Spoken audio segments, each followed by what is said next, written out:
Copyright disclaimer under Section 107 of the Copyright Act 1976. Allowance is made for fair use for purposes such as criticism, comment, news reporting, scholarship, and research. Fair use is a use permitted by copyright statute that might otherwise be infringing.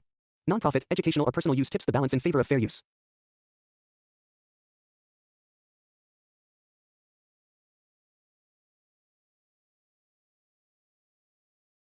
Hi, நான் உங்கள் பேர்?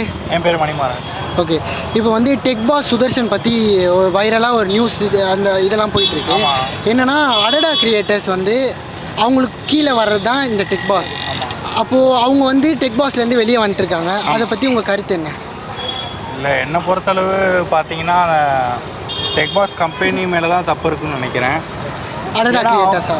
அவங்க வந்து ஒரு corporate கம்பெனினால அவங்க post பண்ணி கூட இது பண்ணியிருக்கலாம் அப்படின்ட்டு ஒரு. ஓகே, இப்போ வந்து அவங்க ஸ்பான்சர்ஸ்லாம் நிறைய வராங்க, அதனால இப்படி பண்ணுறாங்க. ஆனால் இவங்க வந்து இல்லை, மக்களுக்கு வந்து நல்ல இது பண்ணணும் அந்த மாதிரி இருக்கலான்ட்டு என்னோட ஒரு தாட் இருக்குது. ஓகே, ஸோ இப்போ அதனால கூட அவர் வெளியே வந்துக்கலாம், வெளியே அமைச்சிருக்கலாம். ஸோ அந்த இப்போது சுதர்ஷன் பண்ணது கரெக்டாக இல்லை வந்து அவங்க ஸ்பான்சர்ஸ் வரும்போது அவங்களுக்கு தான் நம்ம இது பண்ணி கொடுக்கணும்? அதை பற்றி நீங்கள் என்ன நினைக்கிறீங்க?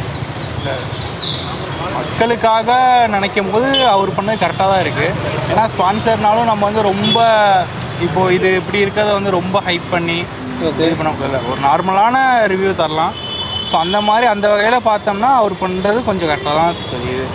ஸோ சுதர்ஷன் பண்ணுறது தான் கரெக்டு, மக்களுக்காக கொஞ்சம் நல்லது பண்ணுற மாதிரி ஒரு இது இருக்குது. ஹாய் ப்ரோ, உங்கள் பேர்? என் பேர் ரவி ப்ரோ. ஓகே, இப்போ வந்து டெக் பாஸ்ங்கிற சேனல் உங்களுக்கு தெரியுமா? தெரியும் ப்ரோ. அதில் இப்போ ரீசெண்டாக ஒரு விஷயம் வந்து ரொம்ப வைரலாக போயிட்டுருக்கு. அதாவது டெக் பாஸுங்கிறவங்க வந்து அடடா கிரியேட்டர்ஸ்லேருந்து அவங்க தனியாக இப்போ வந்து டெக் சூப்பர் ஸ்டார்ஸ்னு ஒரு சேனல் ஆரம்பிச்சிட்டாங்க. அதை பற்றி உங்கள் கருத்து என்ன? அதை பற்றி என்ன கருத்துனா, அவர் வெளில வந்தவர் ஆக்சுவலாக மீடியா சைடாக பார்த்தா அவர் ஏன் வெளில வந்தங்கிற காரணம் சொல்லியிருக்காரு. பட் ஆனால் என் பாயிண்ட் ஆஃப் வியூவில் பார்த்தீங்கன்னா அவர் வெளில வரும்போது சம்பாட் பர்சனலாக வச்சுருக்கலாம், வெளில சொல்லாமல் இருந்திருக்கலாம். ஏன்னா இவர் நார்மலாக வந்திருந்தாலே சப்போர்ட் பண்ணியிருப்பாங்க. அதான் என்னோட சைடு ப்ரோ. இப்போ வந்து அடடா கிரியேட்டர்ஸ் வந்து எதுக்காக அந்த மாதிரி பண்ணுறாங்கன்னா, அவங்களுக்கு ஸ்பான்சர்ஸ் இருக்காங்க, அதனால் அவங்கள சப்போர்ட் பண்ணி பண்ணுறாங்க. ஆனால் வந்து இந்த டெக் ப்ரோ அவங்க வந்து என்ன சொல்கிறாங்கன்னா, இந்த மாதிரி நாங்கள் பீப்புளுக்கு வந்து ஜென்யூனான ப்ராடக்ட்ஸ் பற்றி சொல்கிறோம், அதனால தான் நாங்கள் வெளியே வந்திருக்கோம்னு சொல்கிறாங்க. இதை பற்றி உங்களோட கருத்து? அப்படி பார்த்தா இவர் சொல்கிறது தானே ப்ரோ கரெக்டு. ஏன்னா நார்மலாக ஒர்க்குன்னு பார்த்தோம்னா கம்பெனி பேரை நாரடிக்காமல் வந்திருக்கலாம். பட் ஆனால் இவருக்கு சைட்லேருந்து பார்த்தோம்னா என்ன உண்மையோ அப்படியே கொடுத்துடலாம் அப்படின்னு சொல்லிட்டு இவர் ஒரு பாலிசி வச்சுருக்காரு. பட் ஆனால் அவங்க வந்து வேறு மாதிரி சொல்கிறாங்க. அது ஆக்சுவலாக ரெண்டு பேர்த்துக்கும் செட் ஆகலை. பட் ஆனால் நான் பார்த்தா இவர் படி தான் ப்ரோ கரெக்டு. இப்போ அந்த கிளாஷில் வந்து பார்த்தீங்கன்னா அடடா அவங்க வந்து டெக் ப்ரோஸ் வந்து அவங்கள பற்றி தப்பான ஒரு ஒப்பீனியன் சொல்கிறாங்க. அதாவது இவங்களுக்கு பேக் ஃபயர் பண்ணுற மாதிரி ஒரு இது சொல்லியிருக்காங்க. அதை பற்றி நீங்கள் என்ன? டெக் பாஸ் சொல்கிறாங்கங்கிறீங்களா? இல்லை, அடடா கிரியேட்டர்ஸ் வந்து டெக் பாஸ் பற்றி தப்பாக சொல்லியிருக்காங்க. அதை பற்றி என்ன சொல்லுங்கள் ப்ரோ? இப்போ இது நான் என்ன சொல்ல வரேன்னா, அவர் மட்டும் தான் தப்பாக சொல்கிற மாதிரி எனக்கு தெரில. ஃபஸ்ட்டு என்னென்னா இவர் தான் அவங்கள பற்றி சொல்கிற மாதிரி இருந்துச்சு. ஏன்னா எப்படின்னு பார்த்தீங்கன்னா, ஏன்னா இவர் தான் ஃபஸ்ட் ஆரம்பிச்சு விட்டார். நம்மளால தான் இந்த மாதிரி ஆகிடுச்சு, நான் அதனால தான் வெளில வந்துட்டேன், இவங்க காசு கொடுத்து பண்ணுறாங்க அப்படி இப்படின்லாம் சொல்லிட்டு ப்ளாப்லாம் இருந்துச்சு. எனக்கு பெருசாக தெரில. பட் ஆனால் அவங்க மாறி மாறி இவங்க ரெண்டு பேரும் அடிச்சுக்கன்னு சொல்லிட்டு கடைசியில் எனக்கு எப்படி இருக்குன்னா, மண்டை சூடாகி ரெண்டு பேருமே அன்சப்ஸ்கிரைப் பண்ணிட்டு போயிடலாம் போல் அப்படின்னு தான் இருக்குது. மற்றபடி நார்மலாக பார்த்தா எனக்கு டெக் பாஸ் ஒரு யார் விஜய்வா அவர் பண்ணுறது எனக்கு பிடிக்கும். நார்மலாக ஒரு ஜென்யூனாக பேசுவார். என்ன இதான் போட்டால் உடஞ்சிருண்டா, இல்லைனா நல்லா இருக்கும்டா அவ்வளோதான் அப்படின்னு பேசுவார். பட் ஆனால் நமக்கு தான் வேறு வேலைலாம் உட்காந்து பாட்டுருக்காது. ரெண்டு பேருமே அன்சப்ஸ்கிரைப் பண்ணிட்டு போயிடலாம் ப்ரோ. ஹாய் ப்ரோ, உங்கள் பேர்? என் பேர் நவீன். ஓகே, இப்போ வந்து ரீசெண்டாக டெக் பாஸுங்கிற யூடியூப் சேனல்லேருந்து நிறைய வந்து வைரலாக ஒரு நியூஸ் போயிட்டுருக்கு. அது என்னென்னா அடடா கிரியேட்டர்ஸில் வந்து அதுலேருந்து டெக் பாஸில் அந்த டீம் வந்து தனியாக செப்பரேட் ஆகி வந்துட்டாங்க.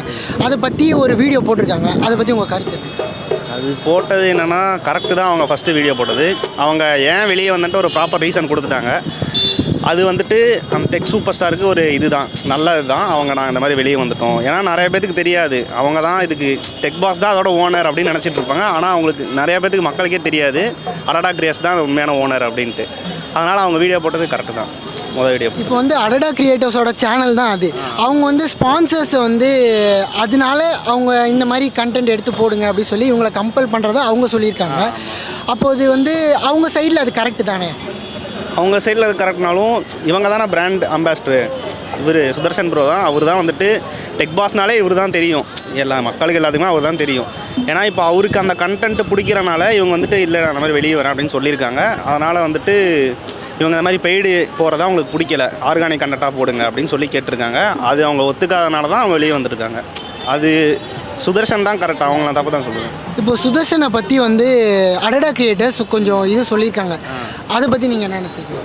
அதை ஃபஸ்ட்டு டைம் அடடா கிரியேட்டர்ஸ் வீடியோ பார்க்கும்போது ஓ இதெல்லாம் நடந்திருக்கா அப்படின்ட்டு ஒரு தப்பான இது வந்தது. மறுபடியும் இவங்க ஒரு வீடியோ போட்டாங்க அதுக்கு, மறுபடியும் டெக் பாஸ், அது பார்த்தாடி தான் ஒரு தெளிவு வந்தது. எப்படி வேணால் மாற்றலாம், இப்போ ஒரு வீடியோ தான், அது யாரை வேணால் எப்படி வேணால் மாற்றும் அப்படின்ற ஒரு இது இருக்குது கண்டென்ட். இப்போ இதில் வந்து ஒரு சைடு பார்த்தோன்னா அடடா கிரியேட்டர்ஸ் அவங்களோட இதை சொல்லியிருக்காங்க, இன்னொரு சைடு வந்து சுதர்ஷன் ப்ரோ அவரோட இதை சொல்லியிருக்காங்க. இப்போ இதில் வந்து யார் கரெக்டு அப்படிங்கிறது நீங்கள் நினைக்கிறீங்க? அடடா கிரியேட்டர்ஸ் வந்துட்டு அவங்க சொல்லியிருக்காங்க, அதெல்லாம் ஓகே தான், அவங்கள்ட்ட கரெக்டான ப்ரூஃப் இல்லைன்னு வச்சுக்கலாம். ஏன்னா இவங்க டெக் பாஸ் அவங்ககிட்ட ப்ரூஃப் இல்லை, சுதர்ஷன்ட்ட வந்து நிறையா ப்ரூஃபோடு எல்லாம் இருக்குது, ஓகேவா? அதனால் வந்துட்டு அவங்க பேசுகிறது கரெக்டு தான், அவங்க எல்லாம் ஆதாரத்தோடு தான் காட்டுறாங்க. அப்போ அவங்களும் ஒரு ஃபஸ்ட்டு ஸ்டார்டிங்லேயே டிஸ்க்ளைமர் மாதிரி போடுவாங்க, இந்த மாதிரி எங்களாலையும் பண்ண முடியும் அப்படின்ட்டு. அதெல்லாம் இவங்க தான் கரெக்டாக பண்ணியிருக்காங்க. அடடா கிரியேட்டர்ஸ் ஃபுல்லாக வந்துட்டு பெய்ட் ப்ரொமோஷன் அந்த மாதிரி தான் போயிட்டுருக்காங்க. இப்போ வந்து சுதர்ஷன் ப்ரோக்கு வந்து கொடுக்க வேண்டிய மணிலேருந்து கொஞ்சம் அவங்க கொடுக்கல, அது இருக்குது, லேக்ஸ் ஆஃப் அமௌண்ட் வந்து இன்னும் கொடுக்காம வச்சுருக்காங்க அப்படின்னு சொல்லியிருக்காரு. அதை பற்றி நீங்கள் என்ன நினைக்கிறீங்க? அது ஒரு இப்போது நீங்களே ஒரு கம்பெனி வச்சுருந்தா வேலை செய்வங்களுக்கு நீங்கள் அந்த சேலரி கொடுத்து தான் ஆகணும், அது அவரும் கொடுத்து தான் ஆகணும். அது தரல, அதுவும் இல்லாமல் இவர் எனக்கு அந்த அமௌண்ட்டு வேணாம்னு சொல்லிட்டாரு, கொடுக்கறதும் கொடுக்காதான் அவங்களோட விருப்பம் தான்.